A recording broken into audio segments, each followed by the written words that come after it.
মাছখোৱা ঈদগাহ খেলপথাৰত 14 জুলাইৰ পৰা অনুষ্ঠিত হয় দ্বিতীয় ইন্দ্ৰলিলি মজুমদাৰ বৰুৱা সোঁৱৰণী ট্ৰফি 13 অনুৰ্ধ আন্তঃ প্ৰশিক্ষণ একাডেমী ক্ৰিকেট টুৰ্ণামেণ্ট মাছখোৱা ক্ৰিকেট কোচিং চেণ্টাৰে আয়োজন কৰা 35 অভাৰৰ টুৰ্ণামেণ্টখনৰ শনিবাৰে অনুষ্ঠিত হ'ল ফাইনেলৰ মহাৰণ। চূড়ান্ত খেলত অৱতীৰ্ণ হ'ল গুৱাহাটী টাউন ক্লাব আৰু উই আৰ নৰ্থ ইষ্ট।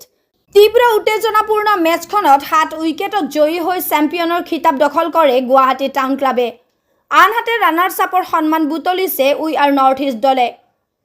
শ্ৰেষ্ঠ ফিল্ডাৰ, শ্ৰেষ্ঠ বলাৰ, শ্ৰেষ্ঠ বেটাৰ, শ্ৰেষ্ঠ wicket keeper, player of the match, player of the series আদি বিভিন্ন শিতানত বঁটা প্ৰদানেৰে খেলুৱৈসকলক আয়োজকে কৰিলে উৎসাহিত।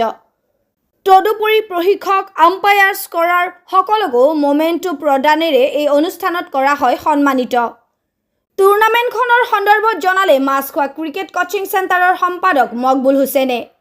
ইফালে সামৰণি অনুষ্ঠানত উপস্থিত থাকিল প্ৰাক্তন ক্ৰিকেটাৰ শংকৰ দত্ত লহকৰ, বলিন বৰদলৈ, গুৱাহাটী ক্ৰীড়া সন্থাৰ যুটীয়া সম্পাদক কাজল পল চৌধুৰী, ক্ৰিকেট সম্পাদক নাছিৰ গুল খান আদিৰ দৰে বিশিষ্ট ব্যক্তিসকল। আমন্ত্ৰিত অতিথিসকলে খেলুৱৈসকলক প্ৰদান কৰিলে মেডেল, ট্ৰফি আৰু মানপত্ৰ। 13 অনুৰ্ধ ক্ৰিকেটাৰসকলৰ বাবে এখন সৰ্বাংগ সুন্দৰ প্ৰতিযোগিতা আয়োজন কৰাৰ বাবে মাছখোৱা ক্ৰিকেট কোচিং চেণ্টাৰক প্ৰশংসা কৰিলে সকলোৱে। আজি খেলটো খুবেই ভাল হৈছে। প্ৰথম কথা, ফিল্ডখন খুবেই ভাল। যোৱা বছৰতকৈ এবাৰ ফিল্ডখন ভাল হৈছে আৰু এইবাৰ যিখিনি ল'ৰা ছোৱালীখিনি দেখিলোঁ, ল'ৰা যিখিনি আহিছে খেলিবলৈ, 2টা টিম আহিলে টাউন ক্লাবৰ ইয়াত, সিহঁতৰ কোৱালিটি অফ ক্ৰিকেট মানে আগত বছৰতকৈ বহুত ভাল আৰু সিহঁতৰ এটা এন্থো এটা আছে, মানে আমি ভাল খেলিম আৰু এটা মনত সিহঁতৰ, মই যিটো দেখিছোঁ আৰু যদিও ফাইনেলখন দেখা নাপালোঁ, কিন্তু সিহঁতৰ এটা ভাৱ আছিলে যে আমি এদিন ডিষ্ট্ৰিক্টৰ কাৰণে খেলিম বা অসমৰ কাৰণে। আৰু তাতে হৈছে কি, ৰিয়ান পৰাগ অহাৰ পৰা সেইটো এটা সাংঘাতিক ইনস্পিৰেশ্যন পাইছে সিহঁতে। আৰু সিহঁতৰ এই খেলি থাকোঁতে গম পাই সিহঁতৰ বডি লেংগুৱেজৰ পৰা যে সিহঁতে ভৱিষ্যতে নিশ্চয় ভাল খেলিব। আৰু এটা ভাল কথা, আণ্ডাৰ-13 আগতে নাছিলে, মই এতিয়া গম পালোঁ। আজি 2 বছৰৰ পৰা আণ্ডাৰ-13 হৈছে।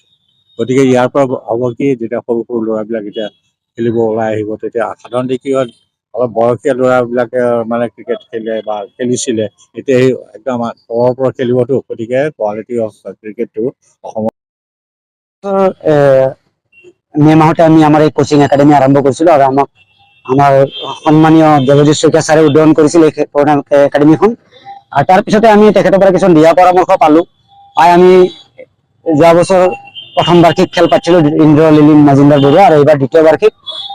আৰু আমাৰ একাডেমিৰ পৰা আমাৰ এটাই ইচ্ছা যে এটা ভাল প্লেয়াৰ আমি ভাৰতবৰ্ষলৈ আমি দিব পাৰোঁ।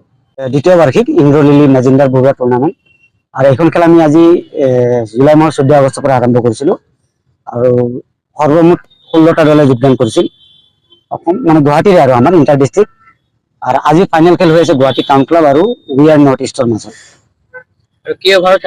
আমি প্ৰত্যেকটা খেলা 35 অভাৰ কৰি কৰিছোঁ। বৰষুণৰ কিছুমান খেল, 2-এটা খেল বৰষুণৰ কাৰণে আমি 25 অভাৰ কৰিছোঁ। প্ৰায় খেল 35 অভাৰৰ হৈছে। প্ৰাইজ মানে আমি দিয়া নাই, সৰু বাচ্চাৰ খেল কাৰণে। ট্ৰফিবোৰ আমি ভাল ভাল ট্ৰফি দিছোঁ আৰু বিভিন্ন ধৰণৰ পুৰস্কাৰ দিছোঁ, যেনে best fielder, best catch, best wicket keeper, best bowler, best batsmen, men of the series. আৰু কোচবোৰৰ কাৰণে আমি কিছু অলপ মেমেণ্টো ৰাখিছোঁ, যেন কোচখিনি ইমান কষ্ট কৰি প্লেয়াৰখিনিক লৈ আনে।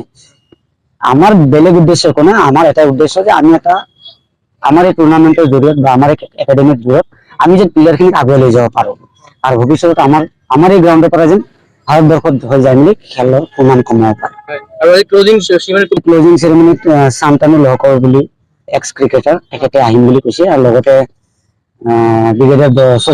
বলিন বৰদলৈ আৰু তেওঁলোকৰ পৰিয়ালবৰ্গখিনি থাকিব।